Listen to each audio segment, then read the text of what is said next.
I want to remaster our remasters conversation. Oh, great. More. One last time. Yes. Hopefully for one last time. Because our latest, again, we have another IGN that we can thank for this. IGN Italy reporting that Batman Arkham Asylum and Batman Arkham City are the next game getting the remaster treatment. They'll be out this holiday. And then on the non-Xbox side, we had Sony announce a God of War 3 remaster for PlayStation 4 this same week as well. So the remaster trend is not going anywhere soon. And I know, Sean, we've beaten all of our points on this to death. Yeah. But boy, it just does seem like, remember how we initially thought that this was just going to be a console transition thing? Yeah. Where publishers were, resurfacing some games that maybe didn't get a lot of love last gen, or testing the waters for new gen development. Totally. Well, those excuses are over. Yeah, it's not a trend. It's purely a cash grab now. Yeah. I forget who it was. It may have been Marty or someone here in the office who said that video game developers and publishers have now found a way to monetize backwards compatibility. Yeah. It actually may have been you. And I think that's a really good way of looking at this, is like backwards compatibility for a long time in the PS3 and Xbox 360 generation was like kind of one of the push, like those consoles did it. You could play Xbox games on Xbox 360. Most of them. Yeah, and same with PS3 until there was a shift in like the SKU. Right. That was something that was like built in as a feature that gamers expected and that publishers wanted to provide, but they realized at some point that they could provide that and still make a lot more money. Cha-ching, baby. Exactly. I don't know where this, like, I don't really have too much of an opinion on this. I played Arkham Asylum and loved it. I played Arkham City and loved it. Likewise. Definitely will not be picking up the remasters. I don't see there's any need for that. If I wanted to play those games again, I could just pop on my 360. Yeah. They looked great. They felt great. I don't need a remaster. There are definitely arguments on both sides of this. I saw that a lot of people make a lot of good points on both sides on Twitter when I was commenting about this. We all, of course, have remasters that we would give in for and we would buy. I mean, not Mass Effect. Right. Mass Effect, maybe Gears Trilogy. I think Mass Effect's probably the number one. That's the one, like, definitively for me. I would get that instantly. Yeah. And I think a lot of people would. But ultimately, and my sort of point I made was, well, I'd rather see development talent applied to new ideas. Totally 100% valid. I agree with you. Some people counter and say, well, would those people have jobs, or because these tend to be port houses or sort of third-party contracted studios. Would those people be making new games if it weren't for these ports? I don't know the answer to that. But that's kind of speculation, right? Like, it could be, the chances of it being yes and the chances of being no are 100% equal. So I don't even think it's really worth speculating on. It's just the industry, right? So it still comes down to, like, do you want new things, or do you want old things with more polish? And that's just a preference thing for a lot of people. Or it depends on the game. And it's, hey, selling more games is definitely healthy for the industry. But the thing is, but maybe not in the long run, right? Like, that's kind of the thing, is like I see the remastered situation a lot, and I look at and I relate it to the way Hollywood works, which is like a lot of Hollywood's. So Hollywood releases about 110 films a year.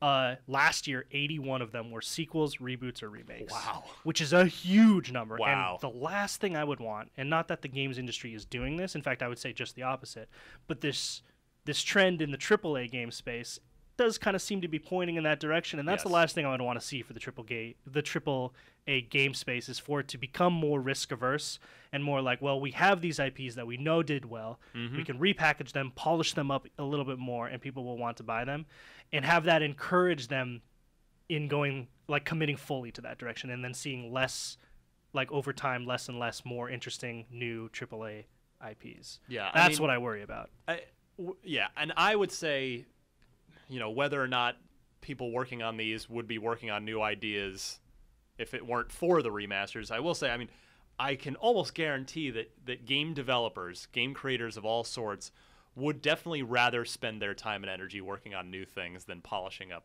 old things. Totally. That they didn't even necessarily make. Totally. I just think the trend, as I said last time, the trend is bothersome to me as a gamer. I get it from the business side. Believe me, if I were one of the executives at Ubisoft or wherever one of these publishers, I'm sure I would be doing the same thing. I would say, that's gonna low return, low risk, high reward. Let's do it. Oh yeah, absolutely. That's the thing is like I'm of two minds on it, right? Like as a producer, I would say like you have a built product, a product you know that is good. All it may need is like someone to jump in there and sand off a little bit of the rough parts, and then you can put it back out there and it'll give you a ton of money. Yeah. But it kind of, as the creative in me is like, well, I want to do something new. I would want you to do something new. And for the people working on those games, I'm sure they want to do something new. Yeah. And the bottom line, ultimately, the market has spoken. True. People are buying these, so they will keep happening.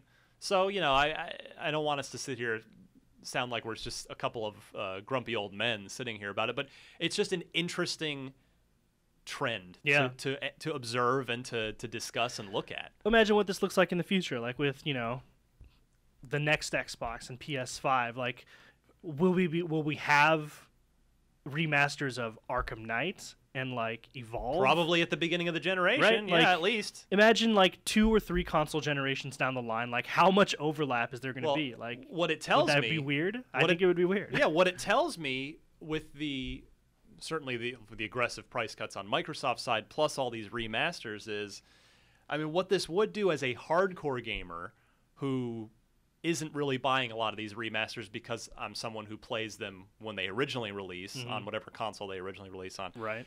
It would give me pause when the next consoles do come out in 5, 6, 7 years, whatever it is, to say, gee, I don't know if I should buy this at launch. Maybe I should wait a year or two. Yeah. Maybe I'll catch a price drop. And gosh, a lot of the big games the first year or two are probably just going to be remasters of the stuff I already played anyway. Have. Yeah, exactly. So that's kind of, I think, the takeaway from it for me and for a lot of our super hardcore listeners is, maybe the next console cycle, you stop and think for a minute, like, maybe I shouldn't be an early adopter anymore. Definitely. I mean, like, if the trend continues, what if it's more? Like, what if that whole first 2 years, you only get one new exclusive? Well, I don't think it'll quite be like that. Oh, well, I'm exaggerating to illustrate a point, which is just like the trend seems to be going in that way, right? Like, if they commit to this, if they double down on this, then it sets a dangerous precedent where something like that may possibly happen in the future. Maybe not with PS5 or the next Xbox, but maybe a generation after that. Yeah, it's possible.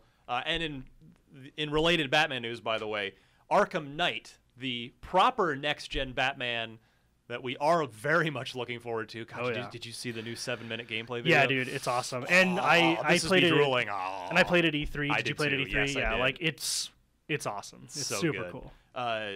The game has been delayed slightly to a couple weeks, right? Yeah, June 23rd. They had said June something.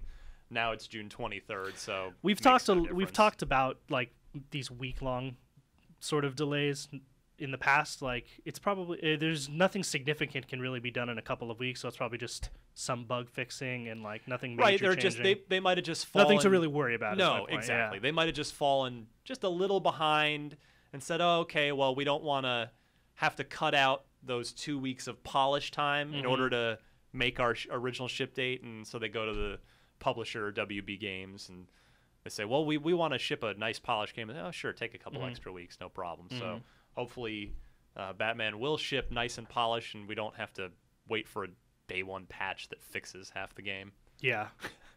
Yeah, so look for Batman. I would like that a lot. Look for Batman Arkham Knight on June 23rd.